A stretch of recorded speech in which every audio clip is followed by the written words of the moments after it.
El pasado mes de abril tuvo lugar en la UNED la celebración del segundo Congreso Internacional de Protocolo Contemporáneo, organizado por el Grupo de Investigación de Historia del Pensamiento Jurídico-Político.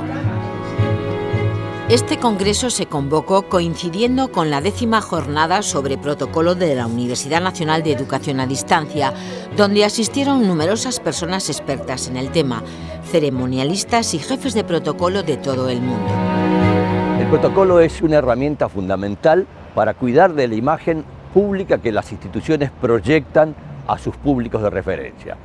Cuando hablo de instituciones, tanto me refiero a las que son oficiales como a las empresas, como a las organizaciones privadas que necesitan adquirir visibilidad, hacer llegar y conocer cuáles son sus valores, cuál es su cultura, cuál es su espíritu y todo lo que ellas significan, cuál es el valor general que pueden transmitir. Bueno, el protocolo es lo que se llama un término polisémico. La palabra quiere decir muchas cosas. En primer lugar, protocolum era una hoja pegada sobre los documentos palatinos o diplomáticos, que eran las reglas de interpretación. Esa es la primera. Luego el protocolo es también la regla de hacer perfecta una acción humana. Hay el protocolo de los quirófanos, el protocolo de los submarinos, pero el protocolo, en el sentido que usted me lo pregunta, el protocolo es la regla de ordenación de las autoridades en un acto público, y nada más que eso. Ahora bien, por extensión, se llama también protocolo a la organización de los miembros de una empresa, de una institución, a todo lo que sea ordenación de jerarquía. A eso se le llama protocolo, distinto de la palabra ceremonial, que es el modo de desarrollar un acto, una actividad, o de etiqueta, que sería el lenguaje y la vestimenta adecuada. Fundamentalmente, aunque la gente crea lo contrario, en vez de que parece, mucha gente cree que es separar a la gente, no, al revés, es colocar a la gente de una forma determinada, de tal forma que los actos se puedan realizar y las personas puedan interactuar. Nosotros lo que hacemos es colocar a las personas que intervienen en un acto para que puedan intervenir unos con otros. O sea, que no es algo que aísle a las personas, sino todo lo contrario, las pone en relación. Es un concepto completamente distinto de lo que la gente normalmente tiene, que ponemos tensa barrier y separamos a la gente. Es al revés, es colocar a la gente para que puedan actuar y luego para que ese mensaje sea transmitido al resto por los medios de comunicación. Podemos decir que protocolo es uno solo en cuanto a disciplina, como son normas generales, bases, pautas, usos, costumbres que van integrando toda esa normativa que lo pone en aplicación. El protocolo se exterioriza en un ceremonial determinado y ahí evidentemente cada región, cada país, cada cultura tiene rituales diferentes que son los que se van a ir mostrando en ese ceremonial. Por eso es que a lo mejor en una república determinada los actos tienen una secuencia específica, hay matices y hay tradiciones que se presentan de esa manera. En una monarquía son otros los valores que son presentados y entonces en cada lugar en particular está respondiendo a una temática cultural, social y digamos de entidades propias de esa población o de ese grupo étnico que diferencian una región de otra. En la historia reciente de España hay dos grandes teorías que se enfrentaron, la de don Américo Castro y la de don Claudio Sánchez Albornoz. Américo Castro entiende que España se forma con el Islam y el judaísmo y don Claudio Sánchez Albornoz dice que España la engendra Castilla en la lucha contra el Islam. Yo creo un poco en la síntesis de las dos cosas. Bueno, gran parte de las fórmulas de cortesía habituales que utilizamos los españoles tienen una relación estrechísima con nuestro pasado musulmán, en el sentido de que Dios le ampare, esta es su casa. Hay muchas fórmulas de cortesía que tienen ese origen. Luego, evidentemente, el propio desarrollo de nuestra propia cultura y también un eje esencial es nuestra cultura grecolatina y judeocristiana.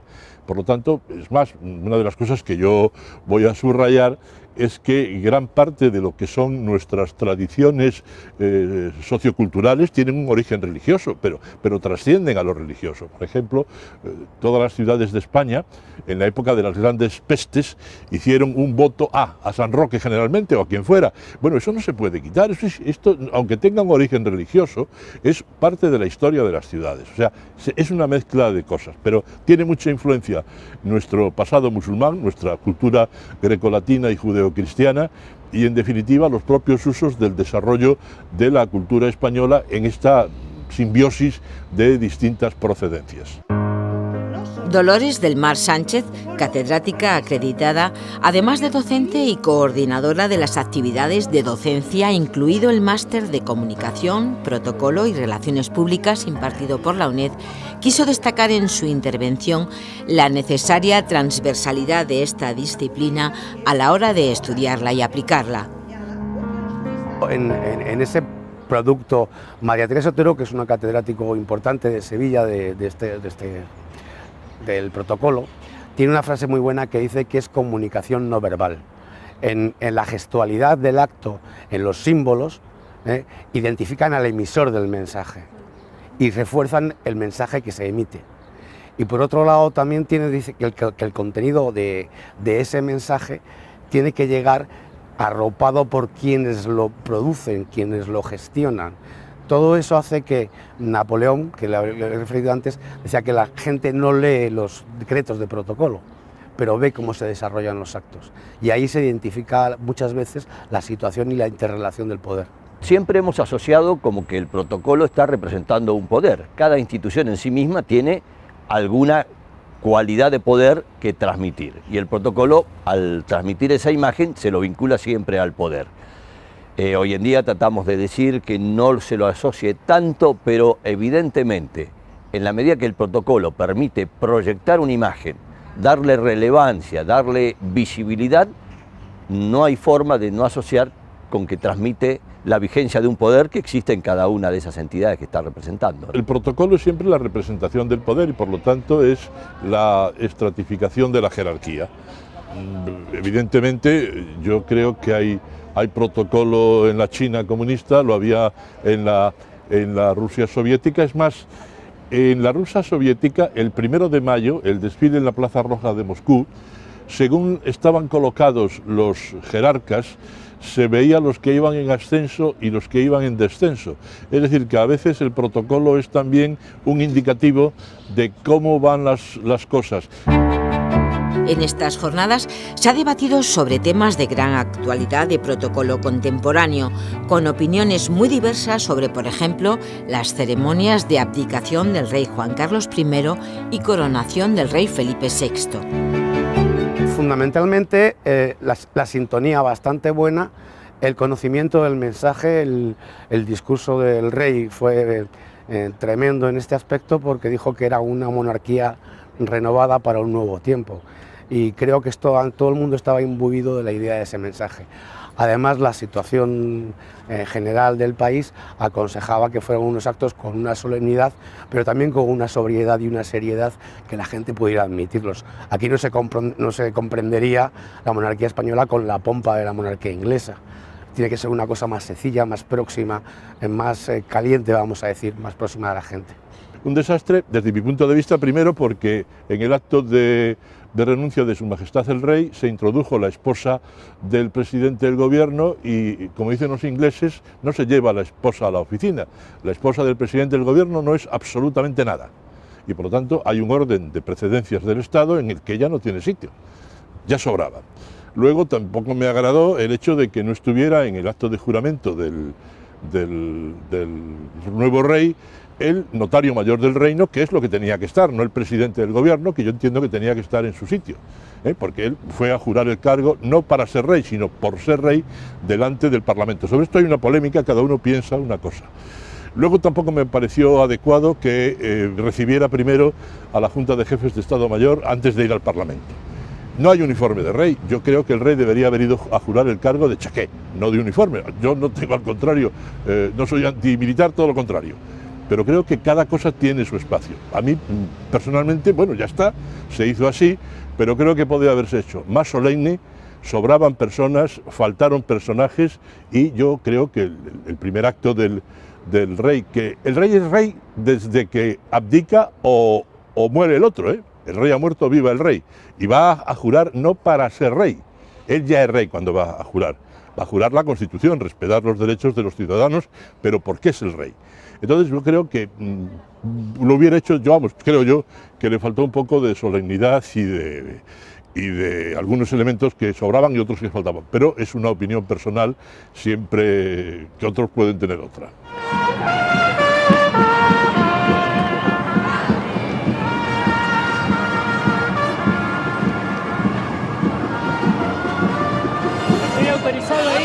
En el caso de Argentina, Jorge Daniel Salvati nos contó en su intervención los detalles de la ceremonia de proclamación del presidente Mauricio Macri.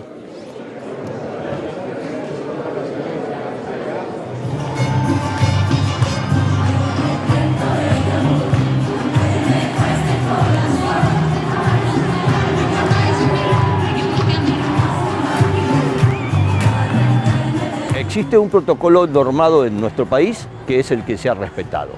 Ahora, cómo se presentaron cada una de esas ceremonias tuvieron un matiz muy específico propio de lo que quería transmitir el nuevo presidente.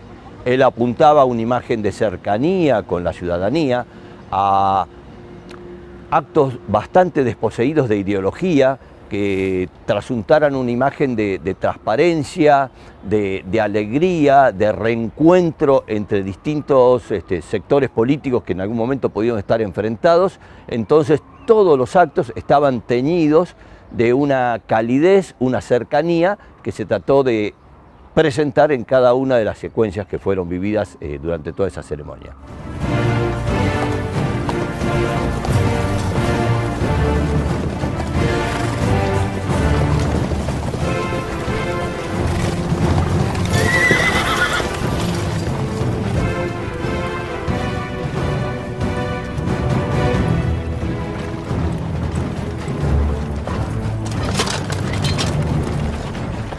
Detrás de todo este tema del protocolo se encuentra algo mucho más complejo, que es la imagen ritual del poder, de la que habló también Daniel Delmas, pero en este caso aportando una visión desde la ficción, analizando secuencias de 2 series de televisión de gran audiencia, Juego de Tronos y Vikingos.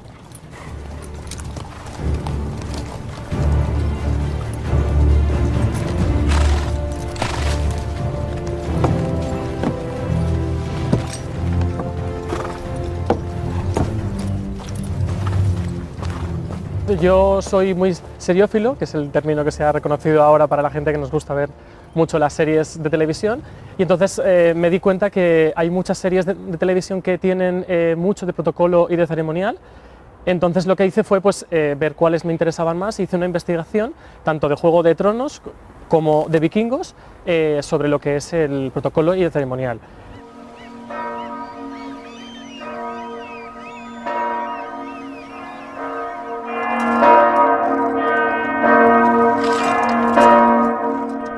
El protocolo en sí lo que intenta es una manera de organizar a la sociedad, y Juego de Tronos tiene una sociedad muy compleja.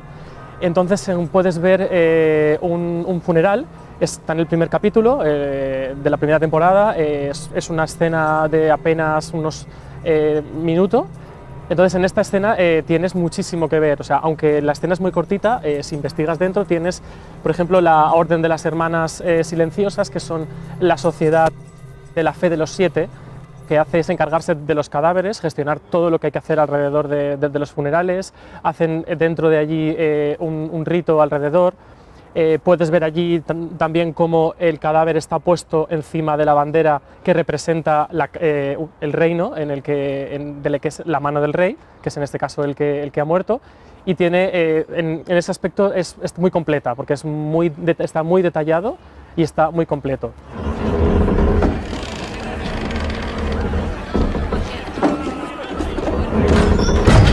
El protocolo se utiliza no solamente como herramienta de trabajo dentro de la ficción, sino que además se utiliza como herramienta para retorcerla y crear una tensión dramática que atraiga a todos la audiencia. De hecho, bueno, este capítulo es muy interesante porque ha roto los corazones de muchísimos de los seguidores de la serie, que es el que se conoce como la boda roja.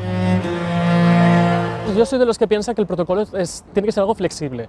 Al fin y al cabo, el protocolo lo que trata es de articular las relaciones sociales entre las personas de una misma cultura, de una misma sociedad. Entonces eso tiene que ser muy flexible, porque tienes que adaptarte a los nuevos tiempos. Es decir, de la misma manera que, por ejemplo, la ceremonia que se hizo para el rey no es la misma que se hacía hace 100 años, ha evolucionado porque la situación política, la situación social es diferente, el protocolo tiene que hacer lo mismo. Tiene que ser una herramienta de comunicación al servicio de la sociedad que sea flexible con el fin de poco a poco ir adaptándonos. Sí que es cierto que, a ver, que no podemos ser completamente radicales y romper con todo lo que teníamos, pero sí que tenemos que ser conscientes de que tiene que ser algo flexible y que necesitamos adaptarnos a los nuevos tiempos. Yo soy muy conservador. Debo confesarlo, a mí me gusta que se conserven las tradiciones. Por ejemplo, una cosa que a mí me parece que ha sido un error es que en España, que uno de los apelativos del rey es Su Majestad Católica, pues que ahora ya no se diga en los oficios de palacio, en nombre de Su Majestad el Rey, que Dios guarde. Bueno, eso es una cosa histórica. Yo no soy monárquico precisamente, pero me parece que todas esas cosas forman parte del entramado de la institución. Yo creo que hay ciertas cosas que deben conservarse o que deben adaptarse a los tiempos, pero en lo esencial yo entiendo que el protocolo antiguo es moderno.